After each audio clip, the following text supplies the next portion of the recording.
Hi guys, welcome. Collective reading tayo ngayon. So, tingnan natin kung ano yung current energy ng person mo para to sa mga no contact situation. Thank you nga po pala sa mga nagsusubscribe, lalo-lalo na po sa mga bumabalik. Maraming pong salamat. Give me the message for collective. Ano yung mensahe sa'yo? Give me the message for collective. Ano yung mensahe sa'yo?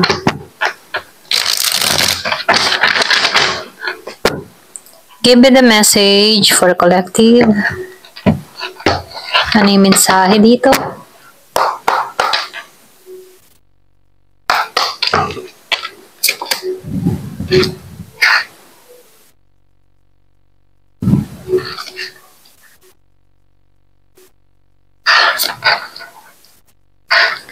Yung iba sa inyo, no, meron kang tao dito na magkaiba kayo, okay? Pwedeng distance, relihiyon, kultura, okay? So, nakikita ko rin dito, marami, okay? Marami dito ay distance. Malayo sa bawat isa.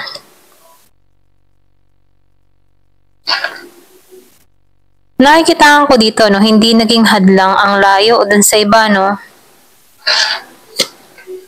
Kumbaga, nafe-feel ko dito yung pagnanais pa rin ng tao mo sa'yo, okay?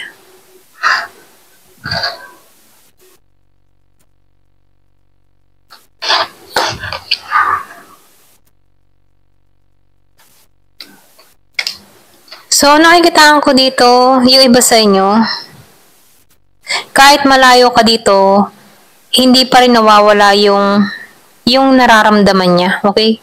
Ito lang yung nakikita ko, no? Merong Gemini, merong Aries, Leo, Sagittarius, merong Virgo, Capricorn, Taurus, may Scorpio, Cancer, and Pisces, merong Aquarius and Libra. So, nakikita ko dito, no, more fire sign ang nakikita ko dito. Aries, Leo, Sagittarius. So, nakikifeel ko dito, no, ikaw yung tipo ng tao, or pwede rin sabihin itong tao mo, no, siya yung tipo ng tao na yung pang tipo na focus to, hindi to nagpapadistract, okay?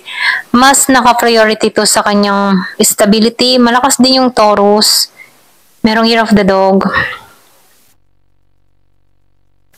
So, nakikita ko to, meron tong kinikreate, meron tong pinaplano, meron tong isinasagawa. Yung iba sa inyo, meron kang tao na nasa ibang bansa, or pwede rin ikaw yung nasa ibang bansa. Nakikita ko dito, distance eh. Distance sa inyong dalawa. Malayo kayo sa bawat isa. So, nakikita ko dito, nakakaramdam to ng lungkot dito. Kahit baga nasa kanya na yung mga gusto niya sa buhay, pera, trabaho, stable na trabaho, pero hindi siya kontento. Ito lang nakikita ko, no?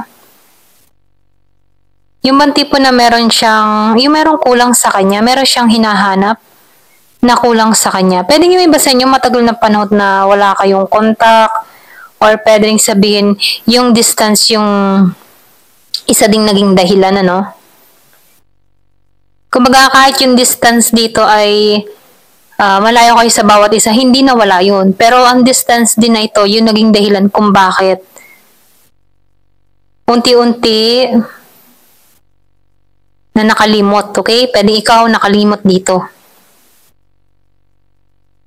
Or pwede rin sabihin na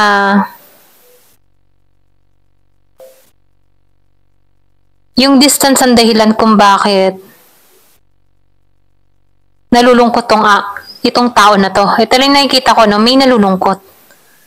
Pwede nyo iba sa inyo distance ang dahilan na meron nagloko, or pwede rin sabihin ito yung pumupukaw sa kanya ng oras kung bakit naglaylo sa'yo. Okay?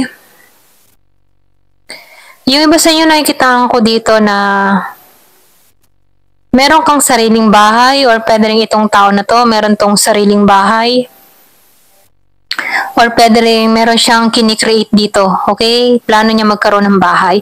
Yun ang nakikita ko dito, no? More on bahay, gusto niya magkabahay, gusto niyang matapos, or gusto niyang may mabili siyang property, mga ganun, ano? So, nafe-feel ko dito yung tao mo more ano more sa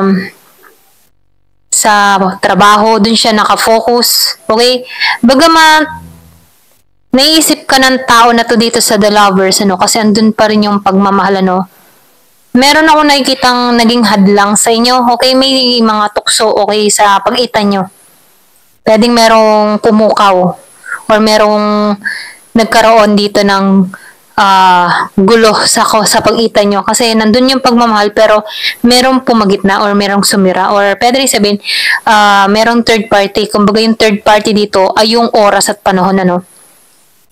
Pwedeng yung trabaho or pwede rin ibang tao, okay? Meron siyang pinagpukusan ng oras niya dito. Ito rin nakikita ko, no?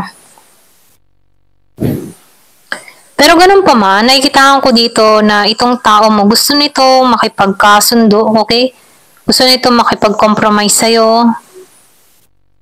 Hindi siya balance dito eh. So, nafe-feel ko dito na hindi niya nakikita yung balance ngayon, okay? Pwede rin sa nararamdaman niya. Feeling niya dito merong kulang sa kanya. At yun yung justice, ano, na kung saan para siyang sinisingil, okay? So, nafe-feel ko dito, pwede rin humahanap ka ng hustisya or pwede rin, ito yung hustisya, ano? Yung hindi siya buo, yung pakaramdam niya dito, may kulang sa kanya. Yun yung pumukaw sa kanya or yun yung hustisya, okay? Na kinaharap niya. Yung kanyang nararamdaman, yung kanyang saloobin, yung kanyang lungkot, okay? Kasi nakikita ko dito, okay itong tao mo sa finance, okay yung trabaho niya, pero kahit nakukuha niya yung mga bagay na gusto niya, okay? Yung love ang wala sa kanya. Ito lang yung nakikita ko, no? Love. Kaya itong tao na ito, walang pagsasaya, okay? Pwedeng itong tao mo solo ngayon or pwede rin sabihin, ano, wala siyang kadamay. Kasi nakikita ko dito, wala siyang kasama, okay? Wala siyang kasama sa buhay ngayon, okay? Pwede rin mahabang panahon na single. Ito lang yung nakikita ko dito, no? Yung iba sa inyo, meron kang tao dito na mahabang panahon na single pa rin. Or pwede rin energy mo to, no?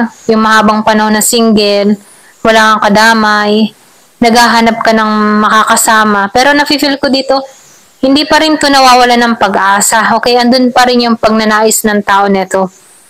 So, nafe-feel ko dito yung kagustuhan, okay? Kagustuhan ng tao neto. Meron ako nakikitang Year of the Dragon, Year of the Dog.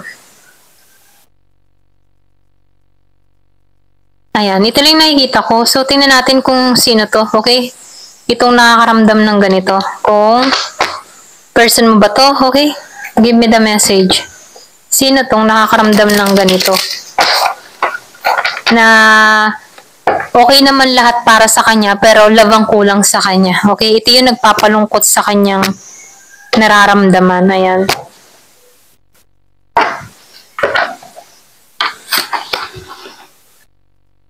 Merong brunette. So, brunette, ano?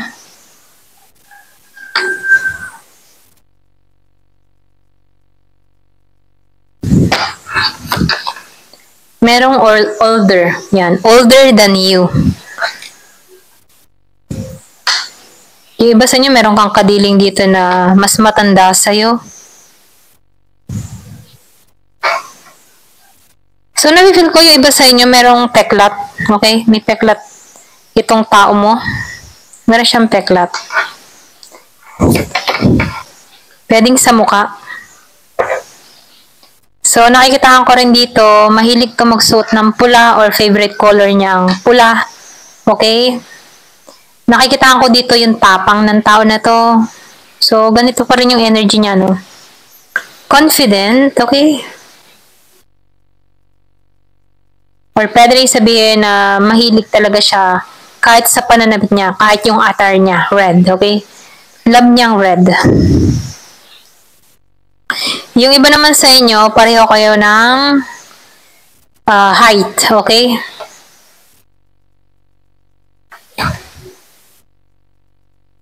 Meron ditong bust chest. Pwedeng malaki ang dibdib, okay? Or pwedeng dibdibin, okay? Ito rin nakikita ko dito. So, kumbaga sa babae ay maganda yung kanyang chest, okay? Malaman. Ayan, malaman. Merong short. Yung iba naman sa inyo, maliit. Maliit na lalaki, maliit na babae, or pwedeng mahilig magsuot ng short. Beauty mark. So, meron siyang beauty mark, okay? Pwedeng meron siyang tali dito, or pwedeng sa nunal na puti, nunal na... Basta't may nunal siya, okay? Sa parte ng kanyang mukha, okay? Na kung saan hindi ito naging hadlang para mabawasan yung ganda. Lalo pa itong nakaka-attract para sa kanya. Ganon. Ito yung isa rin nagdadala ng kagandahan sa kanya. Yung mga mark niya sa mukha, okay? Yung iba naman sa inyo, green eyes. So, yung iba sa inyo, foreigner, kung nasa ibang bansa, yung sinabi ko kanina, ibang lahi, or pwedeng sabihin, ibang kultura, okay? So, nafe-feel ko dito, pwedeng mix, okay? Round face. So, bilugan ng muka, okay? Mabilog ang muka. Pregnant. So, yung iba sa inyo, buntis, okay? May nabuntisan ka or pwede rin buntis to. Nabuntisan mo. Hindi ka mawala sa isip ng tao na to. Ito lang yung nakikita ko, no? Last, mixed color eyes. So, dalawa ang kulay ng mata. Okay? Pwedeng ibang lahi rin to. Okay? So, tingnan natin kung ano naman yung message para rito. Give me the message. Ano yung message para sa connection na to? Mag-heal pa ba tong connection na to? Okay? Give me the message.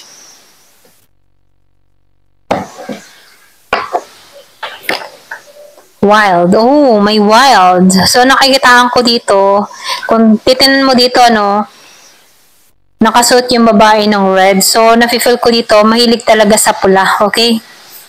So, seductive, or pwede rin sabihin na attractive, okay, itong tao na to. Or pwede rin sabihin na active, okay?